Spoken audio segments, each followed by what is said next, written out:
Morning, good afternoon, welcome to my channel. আমি Somali. চলুন আজকের ভিডিওটি শুরু করি। আজকে যাচ্ছি ইন্ডিয়ান গ্রসারিতে আপনা বাজার বলে একটি স্টোরে। অ্যাকচুয়ালি কালকে তো দিওয়ালি, তো অনেক কিছু শপিংই বাকি। তাছাড়া কালকে 14 শাক, তো সেই 14 শাকের জন্য কিছু 14 শাক কিনতে হবে। সব কিছু মিলিয়ে ইন্ডিয়ান গ্রসারিতে বেরিয়ে গেলাম। আজকে এখানে দেখুন একদম ফেস্টিভ মুড স্টার্ট হয়ে গেছে, সবাই ফেস্টিভ মোডে আছে। তিপনকে নিয়ে চলে এসেছি, কিছু শপিং করার আছে। কালকে থেকে তো দিওয়ালি স্টার্ট, আজকে হলো ফ্রাইডে। এই যে আরেকজন স্কুল, আজকে ওর স্কুল বন্ধ ছিল, তো খুব সারাদিন থেকে এক্সাইটেড। আর এই যে ও, তো আমরা এখানে চলে এসেছি আপনা বাজারে। কিছু ইন্ডিয়ান স্টোরে এলাম, যে কিছু শপিং বাকি আছে সেটা করার জন্য। আর এসে এখানে এত ভিড় দেখছি। নর্মালি পার্কিং থাকে উইকডেজে, তো উইকেন্ডে মানে আমরা আসি তখন পার্কিং পাই না। আজকে পুরো মনে হচ্ছে উইকেন্ডে স্টার্ট হয়ে গেছে, এত ভিড়। চলুন পার্কিংটা দেখাচ্ছি। তুমি কিছু বলবে? না, সেরকম কিছু বলবার নেই। এটা অফিস কামাই করে এসছো? অফিস কামাই করেছি আজকে, মানে কামাই করিনি, লাস্ট মিটিং করে তারপরেই বেরিয়েছি। এরকম নয় যে একদমই কামাই করেছি। আমার দেখুন না, আমার স্টাইলটা দেখুন। আমার কি হয়েছে, কতদিন থেকে দেবানন্দ সেরে ঘুরে বেড়াচ্ছি। আমার ভীষণ দাঁতে ব্যথা পুজোর পর থেকে স্টার্ট হয়েছে। যখনই ঠান্ডাটা লাগে তখনই আমার দাঁতে ব্যথাটা বেড়ে যায়। তাই জন্যই দেখুন, যখনই ঠান্ডা লাগে আমি এরকম ভাবে দেবানন্দ হয়ে যাই। আবার মুখ খুলি, আমার এই চলছে, কিন্তু আমার একদম ভালো লাগছে না এটা পরে বেরোতে। কিছু করার নেই, চলুন বাইরে যাই, দেখাই। মানে ইউজুয়ালি পার্কিং লটে এত ভিড়ও থাকে না, উইকেন্ডেও মানে একটু পার্কিং পাওয়া যায়। আজকে খুব মেরে কেটে পার্কিংটা পেলাম।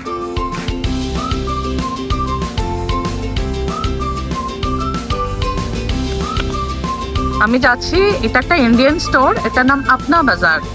আর আজকে ভিডিও করার উদ্দেশ্য হলো যে স্টোরটা এত সুন্দর সাজিয়েছে জানেন, একদম ফেস্টিভ মুডের জন্য। মানে আসলে যেন ফেস্টিভ মুডটা নিজেই হয়ে যাবে আর কি। কেউ যদি মন খারাপ নিয়ে আসে, মন ভালো হয়ে যাবে। দেখুন কি সুন্দর সাজিয়েছে। স্টোরটিতে প্রবেশ করা মাত্রই 90s-এর যত হিন্দি গান আছে প্রায় সবগুলোই শুনতে পাই। ভীষণ ভালো লাগে, ভিতরে একদম লাউড মিউজিকে চলতে থাকে। ভিতরে প্রবেশ করলাম, দেখুন এই দিকটা হলো ভেজিটেবলস। সব ভেজিটেবলসগুলো এক সাইডে আর ফ্রুটসগুলো অন্য সাইডে। তো দেখুন এখানে ইন্ডিয়াতে যে সমস্ত ভেজিটেবলস পাওয়া যায় ম্যাক্সিমাম সব কিছু এখানে আছে। ওর সময়ও এই স্টোরে কিন্তু কাঁচা আম এখনো দেখা যায়। আমি প্রায় সময় আনি, চাটনি বানিয়ে খাই। আমি কাঁচা আম ভীষণ ভালোবাসি। এই জায়গাটা মোটামুটি সবটাই ভেজিটেবল সেকশন। তো ওই সাইডটা ফ্রুট সেকশন আছে, ফ্রুট সেকশনে যাচ্ছি, চলুন।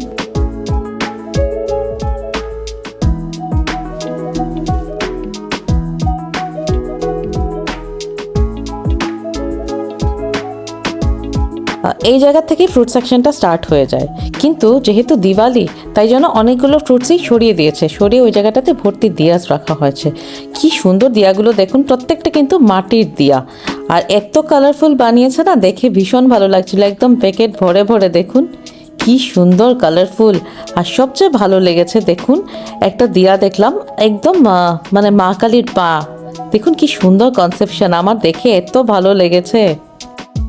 কোনো অকেশন স্টার্ট হলে আমি ইন্ডিয়ার সাথে ইউএসের কোনো তফাৎ খুঁজে পাই না। আমার কাছে দুটো দেশই একেবারে সমান মনে হয়।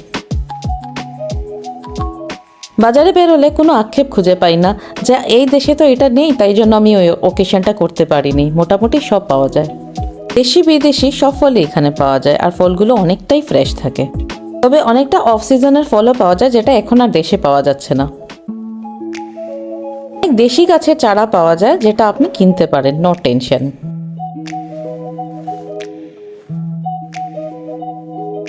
রেড, গ্রিন, গোল্ডেন কি আপেল লাগে বলুন, সব আপেল এখানে আছে। আমি তো শ্রেয়ানকে নিয়ে এসে এখানে অনেকটা জিকে ক্লাসও করে ফেলি। ওকে অনেকটা ফল, অনেকটা সবজি চিনিয়ে ফেলেছি, এখনো দেখলেই চিনতে পারে। জানেন তো, ডাবটা সচরাচর পাওয়া যায় না, তো ইন্ডিয়ান গ্রসারিগুলোতেই ডাব পাওয়া যায়। তো আমাদের যখন প্রয়োজন হয় ডাবটা এখান থেকেই নিয়ে যাই। দেখুন সুগার ক্যান আবার সবসময় দেখা যায় না, এখানে সিজন এসছে বলেই দেখা গেল। ভিতরে অনেকটা স্পেস আছে, অনেকটা বড়, অনেকটা খোলামেলা, তাই জন্য আমার এই স্টোরটা ভীষণ প্রিয়। দেখুন এই জায়গাটা হলো বিস্কিটের সেকশন। ইন্ডিয়াতে যত রকমের বিস্কিট আছে মোটামুটি সব বিস্কিট এখানে আছে।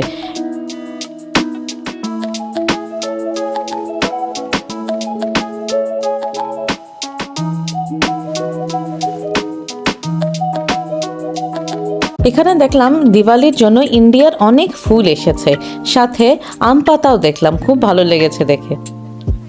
দিওয়ালির জন্য কত রকমের মিষ্টি উঠেছে দেখুন। এটা আজকে আমার জন্য খুব কাজের সেকশন। এখানে অনেক শাক পাওয়া যায়, দাঁড়িয়েছিলাম অনেকক্ষণ। কি সুন্দর ড্রাই ফ্রুটসগুলো সাজিয়ে রেখেছে, কাউকে গিফট দিলে দেখুন মনটা একেবারে ভরে যাবে। সেকশনটা মিষ্টির সেকশন হলেও এখানে মিষ্টি পানও কিন্তু পাওয়া যায় দেখুন। আমি এখানে আসলেই মিষ্টি পান খাই, কিন্তু যেহেতু দাঁত এবার আমাকে স্বাদ দিচ্ছে না, তাই জন্য মিষ্টি পানটা এবার স্কিপ করলাম। কত রকমের মিষ্টি দেখুন। জানেন এখানে কাজুর বরফি খুব ভালো পাওয়া যায়, আর শ্রেয়ান এখানে আসলেই ওর ডিমান্ড থেকে কাজুর বরফি খেয়ে যায়। এই সেকশনটা হলো ডালের সেকশন। ডাল ছাড়াও চিড়ে, মুড়ি, খই যা ইচ্ছে সব পাবেন। ইন্ডিয়া থেকে আসার পরে খুব ভাবছিলাম এখানে কি সব পাওয়া যায়, পাবো কিনা না, কিন্তু এই স্টোরটিতে এসে আমার ধারণা একেবারেই পাল্টে গেল। দেখলাম অনেক জিনিস পাওয়া যায় যা ইন্ডিয়াতেও পাওয়া যায়। এখানে অনেক জিনিস আছে যা ইন্ডিয়াতে আমি ওই ব্র্যান্ডের জিনিসগুলো দেখিনি, কিন্তু কিনে দেখলাম এই ব্র্যান্ডের জিনিসগুলো সত্যি ভীষণ ভালো। এই সেকশনটা দেখুন, এখানে পুজোর সব সামগ্রী পাওয়া যায়। আর যেহেতু দিওয়ালি, তো তাই জন্য এত কালেকশন ওদের বেড়ে গেছে, আর প্রত্যেকটা জিনিস এত কালারফুল ছিল যে দেখে একেবারে মনটা ভরে গেছে। দেবতা যা আছে সব দেখিয়ে দিলাম। এখন আমার বাজারটাও শেষ, আমি এখন বেরিয়ে যাচ্ছি। নটে গাছটি মুড়লো, গল্প আজ আমার এখানে পুরোলো। আলটিমেটলি শপিং কমপ্লিট হয়ে গেছে আমাদের। তো যা যা এই সপ্তাহের জন্য বোঝাই করা ছিল করা হয়ে গেছে কালকে। এখন আমরা এখান থেকে বেরোচ্ছি কসকোতে কিছু শপিং বাকি আছে, তারপর বাড়ি ফিরবো। শপিং অ্যাকচুয়ালি নেভার এন্ডিং, চলতেই থাকবে। Most boring activity, most boring weekly activity. তো কালকে তো তোমার মানে ভালোই উইকেন্ড যাবে, তা তোমার কালকে আর শপিং করতে হবে না। মানে অ্যাকচুয়ালি কি হয় না, শপিং এ আসলে আমাদের ভালো মতন ব্রেকফাস্টটা করা হয় না, মানে খুব ভালো মতন কিছু ব্রেকফাস্ট বানাবো, অনেক টাইম হাতে নিয়ে, ওইটা হয় না। কালকে দেখি, কালকে কিছু স্পেশাল বানানো যাক সকালে। দিওয়ালিতে স্পেশাল, দিওয়ালি স্পেশাল অ্যাকচুয়ালি। ঠিক আছে, চলো বাই বাই, দেখা হচ্ছে পরবর্তী ভিডিওতে।